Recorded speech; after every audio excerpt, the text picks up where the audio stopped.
Question I need to answer for everyone, is this faster than the 4XE? Look at this. Hey everyone, it's Ben Hardy here, and in today's video we're going to be doing a comparison with a Jeep Rubicon 4xE and a Jeep Rubicon 392. And so in the first part of this video, I'm actually going to give you guys some kind of like initial impressions on both of them. Then we're going to get into some window sticker action, and then we are going to do a quick walk around on both of them, and then finally we are going to cap things off by doing some driving with both of the Wranglers. And with all that being said, let's just get into it. So before we get into anything, I just want to give you guys some quick impressions, especially for those of you that have already watched my review on the Rubicon 392, and then I did do some stuff with the Wrangler 4xE, comparing it to a Bronco. And the things that I want to mention is, first off, from an exterior aesthetics perspective, both of them look really cool, but the Rubicon 392 definitely has a little bit of a greater presence, I guess, in person, because it's obviously a little bit taller than the regular Rubicon, and with the hood venting you get in the center, just looks a little bit more aggressive. You guys will see that in the walk around.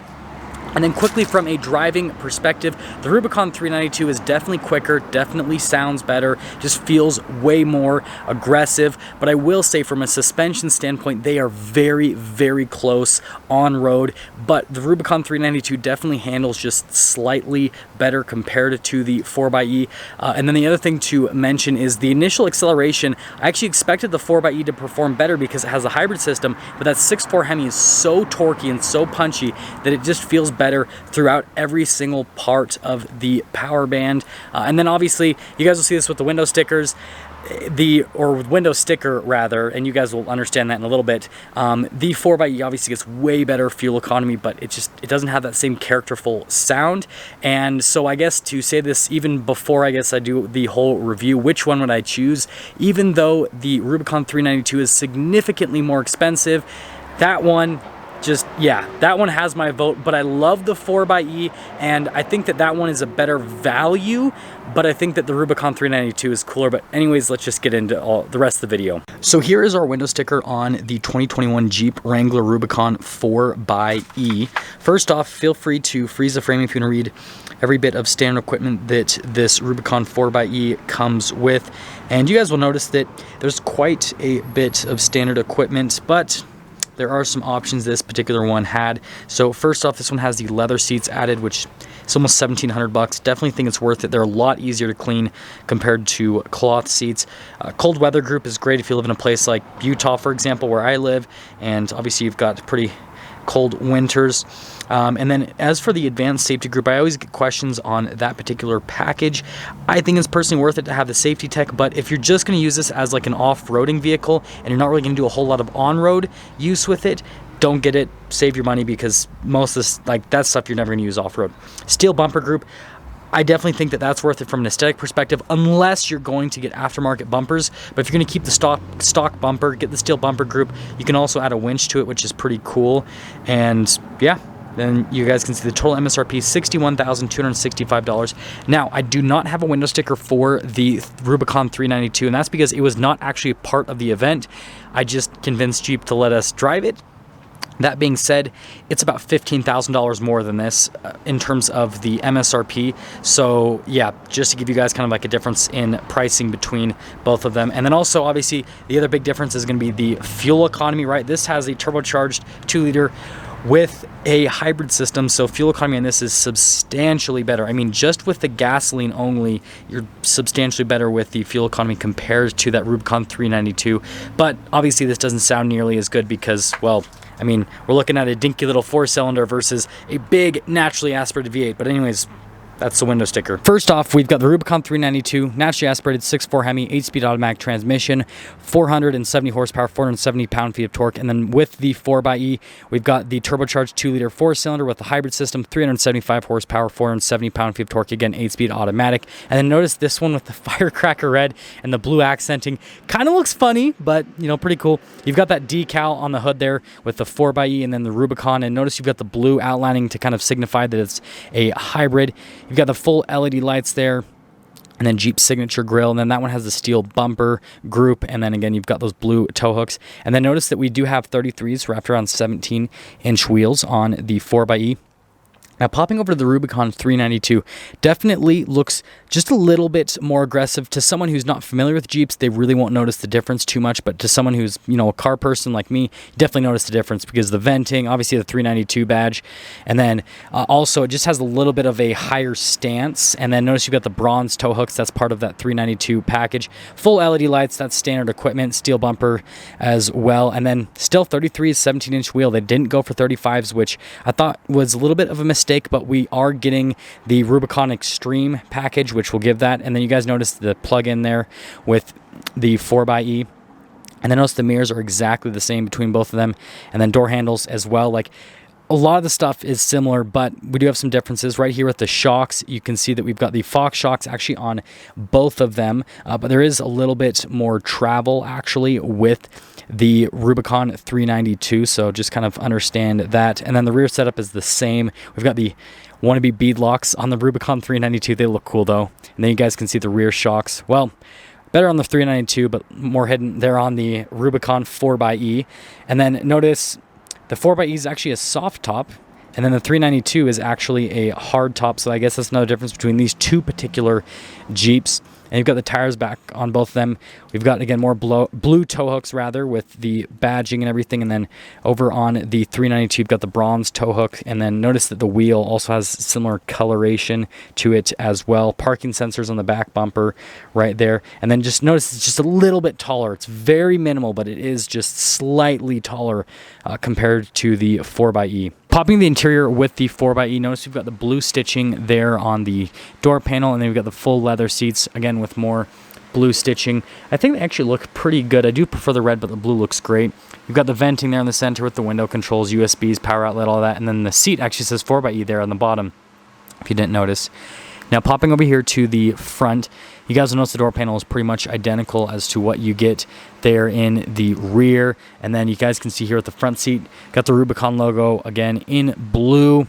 Nice bolstering, all that kind of stuff. You got the pedal layout with the floor mat right there. And then got the light controls. Notice you got the different drive modes. So you've got like your hybrid, electric, and then you have your e-save, which kind of helps with getting more range, basically, because it'll actually charge the battery. But anyways, notice we've got all the regular Rubicon stuff right there, and yeah, that's all for the interior. Popping to the Rubicon 392, it has an identical interior to the Rubicon 4xe. The only difference, well, you've got the kind of bronze color for the stitching, but notice everything else, including the venting, the controls, all that kind of stuff, is identical. So there's no difference there, which is kind of funny. Now, popping over here to the front, again, everything is the same besides the stitching pretty much. There are some differences that I'll talk about. So again, the seat says Rubicon 392, and then it'll come into view in a second. But I do want to talk about some stuff at the top. The steering wheel has perforated leather on the side, whereas the regular Rubicon just all smooth leather. You don't have the hybrid buttons. Paddle shifters on the steering wheel as well. That's different. A little bit different trim, but that's all. Today's video is mostly going to be point of view driving, just because the event is all about driving, and obviously cars are all about driving, so yeah, I mean, right, it makes sense. But we are here in the Wrangler 4XE, and let me tell you, I absolutely love this thing. You guys know I'm a huge fan of the Wrangler, an even bigger fan of the Rubicon, and I'm a huge fan of this new hybrid powertrain just because of how efficient it is, but then also because of how crazy it is with the acceleration. And I mean, the torque that you get from this powertrain is just crazy. I mean, look at this. It gets up and it moves, and you guys can imagine from a crawling perspective, getting that instantaneous torque and power from the hybrid part of the system, right, from the electric motors, is just going to help out so much with crawling, because you're just instantly going to get traction with the wheels, versus when you just have a regular Wrangler Rubicon with the 2.0, right? You got a little bit of turbo lag, and then things will start going, and it might be, you know, the wheel might be spinning too fast because, right, you're in boost. Whereas this, it's a lot more gradual initially, and so it actually would help out a massive amount with crawling. And don't worry, I've got plans in the future to take one of these off-road so that I can show that to you guys just in real life. But let's talk about some other stuff we normally talk about in reviews, like visibility. out of both the mirrors is actually really good. They do have blind spot monitoring, so that's a nice bit of safety. And then through the rear mirror, it's also good as well. And then something to mention is something that people talk about all the time is how rough Wranglers are. And by the way, sorry about the phone going. It's got the GPS on because, well, I don't know where I'm going. But anyways, it's not that bad actually. So yes, it has solid front and rear axles, which are great for crawling, not as good for on-road use. But I mean, it's actually pretty good. When you go over bumps, yeah, it can be a little bit jarring, but when you're on just normal tarmac, right, it's not too much rougher compared to a regular car. Like, you guys see that, right? The little unevenness in the pavement, all that, you definitely do feel that coming through, but again, it really isn't all that bad. Now, this actually does have the soft top on it. You guys probably noticed that from the walk around portion.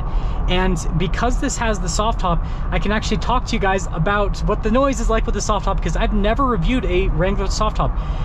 It's actually not that much louder than a Wrangler with a hard top. It is pretty much the same, which is, I would say, really impressive. And then something else to mention, which is pretty cool, you guys can probably see on the gauge cluster, is the fact that you've got the mileage range with your gas, and then you also have with the electric part of it as well. So I've got 6 miles of electric range, fully electric range, and then I've got 322 miles with the gas. And so I think it's pretty cool that they show both of those. Steering wheel feels really nice with the Wranglers because they do full leather. It's cool they have the blue stitching here with the 4XE because, again, it's a hybrid and they kind of try to do that. We also have the 392 in front of us, which I think we'll be able to drive that one today, which will be pretty fun. The interesting thing is the 392 does feel quicker than this, but it's not as much as you'd think, especially off the line, because you get that instant power and torque, again, from the electric motors. And so again, the initial acceleration isn't that much different, but once you're up and moving, horsepower wins, and you definitely feel the extra power you get from the 392. In terms of handling, because we're kind of going on this little curvy section, there is a little bit of vagueness on the steering, but it's not nearly as bad as what it was in the past. And so yeah, it actually is a very, you know, comfortable modern vehicle. Like, since they did the whole redesign with the Wrangler for the 2018 model year, they really just brought it up into the modern world, and just it feels like a real car now. Like, the JK Wranglers are great, but kind of really felt like a toy. This still does feel like a toy to an extent, but it does feel like a much more substantial real vehicle. And then on top of that, with that new 8-speed automatic transmission that they released in 2018, it just smooths everything out with the gear shifts and all that. And yeah, just everything with this super solid. And just look at these views. So I mean, even if you don't care about the regular 4XE, and even if you don't care about what I'm talking about, the views here are definitely worth it with the video. Now, other stuff, the seats themselves, they are definitely on the firmer side. I prefer that, to be honest, because when seats are too soft, it kind of like you sink into them, and then your back ends up hurting after being in them for a long time. Whereas seats that are firmer like this, right, it's a little bit harsher on your butt, but see what I did there? It actually is worth it for like long trips. I definitely kind of prefer this setup, and overall it feels really good. Material use is actually pretty nice, but you have to understand at the same time, there is a lot of plastic, there is a lot of rubber, and that's because you can spray out the interiors with the Wranglers. And so they kind of, you know, use those materials all around because those are going to be easier to clean off, one, and then on top of that, right, they're going to be a lot more durable in terms of getting, you know, dirt on them, and then water, mud, anything you're going to do, especially if you're off-roading with the doors off, if you're brave enough to do that. But I guess giving my final thoughts here on the 4XE from a driving perspective, and I guess I will slow down a little bit here, be a little bit mean to the Ford behind me so I can get, I guess, another acceleration for you guys, is I think it looks cool, especially with the graphics on this particular one. It's definitely interesting. Interior-wise, it's just like any other Rubicon, and you guys know I'm a huge fan of that with all the accenting, and I like how they did this like leather here on the dash with the blue stitching.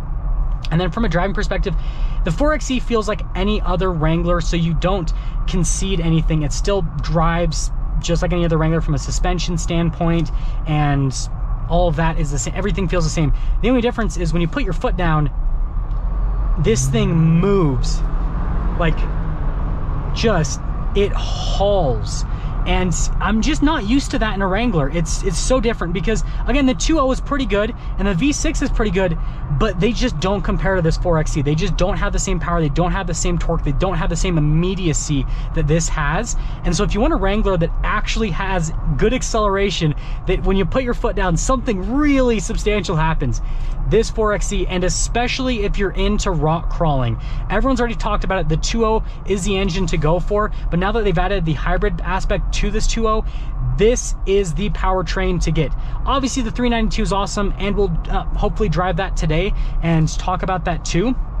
But if you can't get a 392, this is the route to go because of the torque, because of the fuel economy, because I mean the range too. You're not going to get this range in a 392. Lady, okay, you're not going to get this type of range in a 392 because, well, it's a big 6.4 Hemi. It's not going to get as good gas mileage. It will sound a lot better, but that's another huge thing. Like if you do overlanding or anything like that, again, with how much range you get, like it, just the benefits are just, there's so many of them. I can't cover them all in one video, I guess. But yeah, overall, love the 4XE. And if you're shopping for a Wrangler, and seriously, check one of these out. I am serious. It is definitely worth it. We are setting off here in the 392. You guys knew that was coming. This thing is an absolute beast, and also I am like way too close. But yes, the 392 Wrangler. Now you guys know I've already driven this, absolutely love it, but we have these beautiful roads to drive it on, and the best part is I am driving this back to back with the new Ford Bronco. Sorry if the wind noise is crazy, because guess what? Yes, we have the top off, which this is the first time I've ever driven a Wrangler with the top off, and let me tell you, it is a very pleasant experience. And also you can hear the exhaust so much better because the top is off. It's such a cool experience. But anyways, let's talk about this 392 compared to the Wrangler 4XE, because that's kind of its biggest competition within the Wrangler family, and then also make some comparisons to the Bronco as well. First off, from a suspension standpoint, Jeep has absolutely nailed it. Like it really does soak up everything so much better compared to a regular Rubicon. Again, I just drove the Bronco, just drove the 4XE, and it does a really good job from a suspension standpoint. Now, it does still have a solid rear and solid front axle, which when you do go over stuff, it does kind of impact a little bit on the harsher side, but honestly, it's really not bad at all. You do feel it, and it does feel like slightly jarring is what I would say, but again, it's really not bad. It's actually it does, like I said, does a pretty good job. Now the thing I do want to mention is the steering. So the steering definitely feels really light, and that's something that's a big difference between this and the Bronco. The Bronco has that electric rack that weights up when you do kind of go around corners a little bit faster, when you are kind of doing more spirited driving. Whereas this, on the other hand, it feels light all the time, which is kind of interesting. It's weird. I don't know what else to describe it other than it's just weird. It's so weird to have such a high performance SUV like this and to have steering this light. But again, that's kind of just a Wrangler thing. Now, in terms of the seats, this is pretty much just like a regular Rubicon in the interior, and so like materials are just as nice as a regular Rubicon. The seats are just as supportive. They are on the firmer side, but like I said, they're definitely nice and supportive, and so if you're in this over a long road trip, it's going to be a comfortable vehicle to be in. And when you're at lower speeds like this, the wind noise is non-existent, and you actually, other than the fact that you've got tons of sun on your head, you actually don't really notice all that much that the top is down. So the question I need to answer for everyone, is this faster than the 4XE? Yes, it is definitely faster, and I don't think I had the exhaust. I didn't have the exhaust open. I'm such an idiot. Okay, now listen. Oh, that is glorious. I can't believe I am such a... Guys, you know what? I am firing myself from my own channel. I was driving around, hooning this, and I didn't even have the exhaust valves open. I didn't even get to hear it in all of its glory. Let's try the manual shifts and hear this exhaust in all of its glory.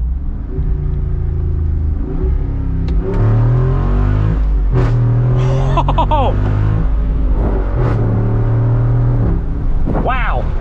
Yeah, it's fast. It is definitely faster than the 4XE and faster than the Bronco for sure. Sounds amazing. Those like snaps when you get all the way up to red line. Ooh, this thing is fun. The suspension's great from a handling standpoint. The only thing that kind of throws you off, like I said, is the steering is super light, and it definitely has the level of vagueness to it. And so it's just weird. I don't know what else to say other than it's just weird. Like, it handles great. The body control is great. There's not a lot of body roll. It's really good. But the steering is so light that it's just so strange. I don't know how to feel about it. It's different. I still love this thing. This is such a cool machine. I'm so glad Jeep made it. I just don't know how to feel about the steering. Let's get into summing things up with a 392. So, I also want to mention the turning radius isn't all that bad with the four-wheel drive. Usually four-wheel drive vehicles like this have pretty bad turning radii. I don't know. I just work here, guys. It's actually not that bad. It's actually got a pretty decent turning radius. But performance, crazy. Suspension, really good. They definitely hide the solid front and rear axle very well here with the Wrangler 392. And I can say that with a lot of confidence because I just drove the new Bronco right before this with the fully independent suspension. Jeep has nailed it from a suspension and shock perspective with this 392. Obviously sounds amazing. And I mean, like, I don't have anything against this. Like, there's not really a downside to this.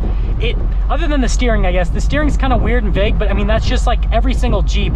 So like, if you're used to driving a Wrangler, this is gonna feel just like your Wrangler, except it sounds a lot better and it's a lot faster and it's gonna put a smile on your face every single time you drive it. So yeah, the 392 is just an animal. I absolutely love it. I'm so glad that Jeep made this.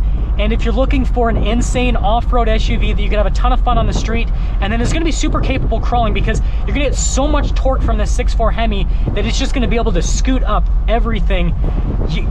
Try to get your hands on one of these 392s. It's hard. They're hard to come by. If you can get one, I would do it. It's worth it. This thing is, you know what? If I haven't convinced you yet,